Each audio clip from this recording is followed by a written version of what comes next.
I would like to welcome you all to this event of Center for Governance Studies.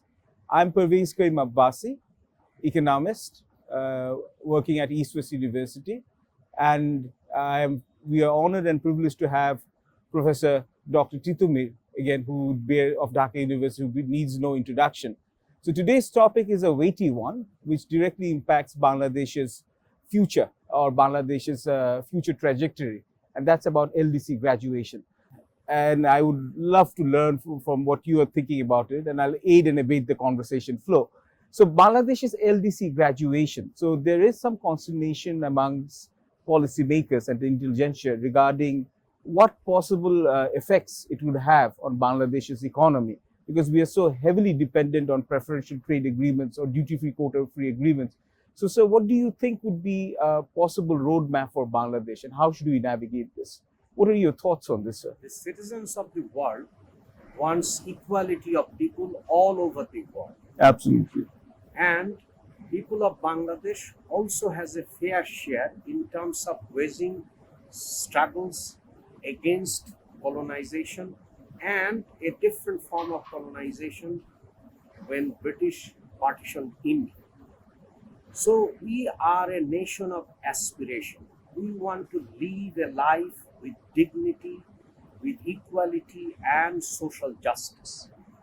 Unfortunately, the world has not been moving the direction that we all want to see. So there are requirements for certain countries to catch up. And the one agreed international process is to provide assistance to the countries in terms of their level of economic development. So we want to see that Bangladesh only becomes a developing country, and obviously a country, we can call it developed country, but a country that meets the needs and aspiration of the people of this country. What we have understood that in an uneven world, you require market access. Absolutely. And that requires a preferential access. And in doing so, the world is also fraught with certain barriers. So the Everything But Arms initiative of the European Union and the duty-free, quota-free access enjoyed by Bangladesh also help its getting market access and increasing its export possibility. In fact, the RMG industry's success has been predicated on getting duty-free, quota-free access. Exactly. So when we are looking for a transformational pathway, one has to do the benefit and cost analysis, right? So at least there could be 5 distinctive processes where Bangladesh stands to and has benefited from those processes. One is a duty-free, quota-free access. Second, low concession loans. Third, the certain kind of grants because of its low income. Then fourth, there were also technology and certain transfers and others. But having said that, what we need a roadmap where we need to ensure that we have a competitiveness. And that requires a different national strategy in terms of industrialization. So if we are competitive, then the world is going to get our products. But that's not easy. That takes us completely to, again, to something that you were talking about, that we, of course, it is understood and even acknowledged by the government that there are many challenges. And obviously, again, raising our competitive advantage is a key aspect of this. Going back to what you have raised, and this is a very important issue, that it's all about retaining competitive advantage and also raising this, because we cannot lull. One often gets the sense that we have been lulled into a false sense of complacency, as if our task has been completed. Because of course, when you have already graduated, or when you are on the verge of graduating from LDC to low middle income country, on paper we've already done this. By 2025 we are getting this. But the challenges that remain ahead, for example, having, as you said, a diversified industrial base, to have proper connectivity, to have proper ports, utility connections, or for that matter, the most important thing, to have a large pool of skilled labor who can adapt to new changes in technology. And again, in order to funnel this, that adequate education system that you have. And coupled with this, there is this task of economic diplomacy. And that takes us to this realm. So these are the challenges that I believe that you have. But again, one of the things is that we often say that, look, we had lost our GSP status with the United States of America, but again, or we duty-free, quota-free agreements that we had, but again, Bangladesh ready-made garments seem to be resilient. However, and the government has taken concerted effort to basically negotiate for GSP plus agreement with the European Union and also other countries such as Australia, Japan, which gives us similar agreements. But how far are we in successfully concluding a GSP plus agreement? Because there's a political economy aspect of this. So what are the prospects of Bangladesh securing a GSP plus? Because I believe there are certain reservations regarding labor rights and other issues. So, sir, if you could shed some light on this. So, you see, what you have said, you have touched upon broad two aspects.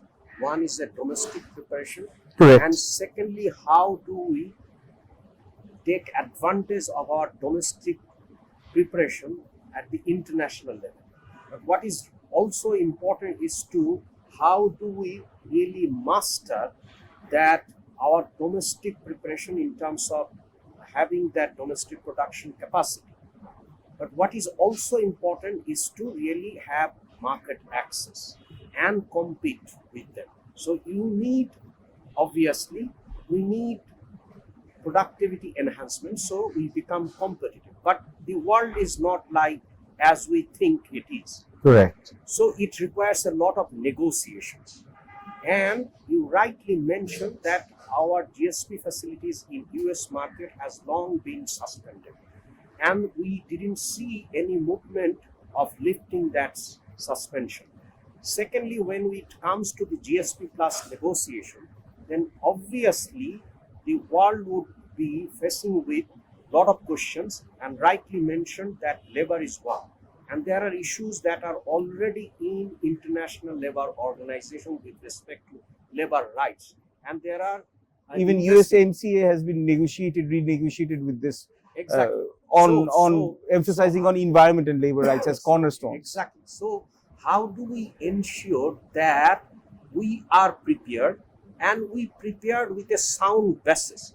It's not about they are asking us, it's about our preparation that could really show that we are producing that is fair, we are producing what is that we are paying our labor, we are maintaining the rights of the labor and safe working conditions, safe working place. So these are requirements not just to access GSP but to have the Bangladesh that we all want. We want a rights-based society, and that's our hallmark of our country. Even our freedom struggle was based on basically attaining the rights of our citizens. Exactly. Which is embedded in our constitution. Yes. So it also allows us as an opportunity to really ensure that we maintain those rights. But definitely, it also requires skills, particularly diplomatical skills, to negotiate with them, and so that the terms are in favor of us. Because there would always be protectionist tendencies by the European countries or Western countries. But how do we really overcome that with our evidence so that they cannot choose to ignore us? And we shouldn't have any Achilles heel, like as some people wants to point out about the labor, because it is our people. So what we would be doing is to benefit our workers. Correct. They are from Bangladesh, and the classic example of our development is the process and contribution of the labor, be it outside the country or be it the expat workers basically sending us massive amount of remittances and the internal migration. So right. It is essential that we maintain workers' rights, we maintain human rights, we maintain the international standard for our own people's sake. But what you have rightly mentioned, that we must demonstrate a negotiating skill so that we are not made otherwise. Correct.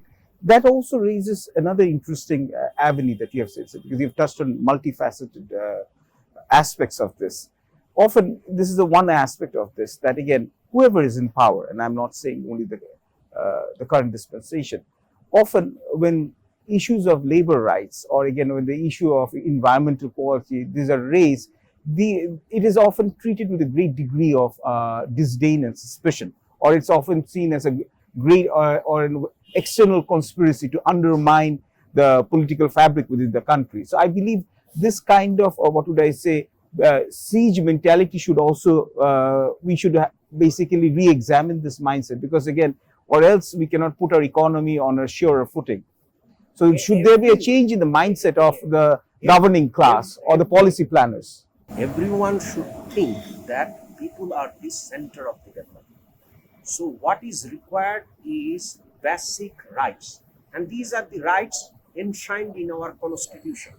And as earlier you mentioned, that our freedom struggle or war of liberation also provides certain elements, and that really becomes and should become the main pillar of our policymaking. So we should not be really going for a false dichotomy. Rather, what we should be going and set an example that we are providing fair share to our laborers, we are maintaining their rights, and our product is not only comparatively not only competitive but also sourced with proper international human rights standards, because that's an example that people of Bangladesh want to see. We don't want to be mired in blaming game. Absolutely. I believe we have covered many aspects of this thorny issue. That leaves out just two issues, and I will tell you what I think about it, and so feel free to tell us what you think about it. Number one is, often we see this tendency that whoever is basically in the official charge of negotiation, because it's usually the mandarins, often experts from academia or think tanks, though they have requisite expertise in these areas, they are not usually consulted or integrated into the negotiating thing. So do you think this is our weakness? Because we are not completely utilizing our resources. Brought the most interesting aspects, and that really is a fundamental question of state building.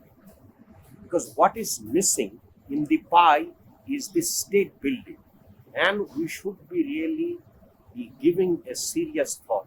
How do we bring everyone in the table? Well, sir, I believe we are nearly out of time. So again, thank you very much, sir. And again, we have learned, we have been informed about different aspects of the perils of LDC graduation. And as Dr. Titumir has correctly pointed out, and which I also concur, that again, including or ensuring the rights of the labor, who are again equal citizens of the country, is embedded in our constitution. And again, policy planners should take this into account, and until and unless we utilize all our resources and bring all our stakeholders, we will not be able to navigate the choppy waters of post-LDC graduation. Thank you all, and I hope that you enjoyed this conversation as much as I did.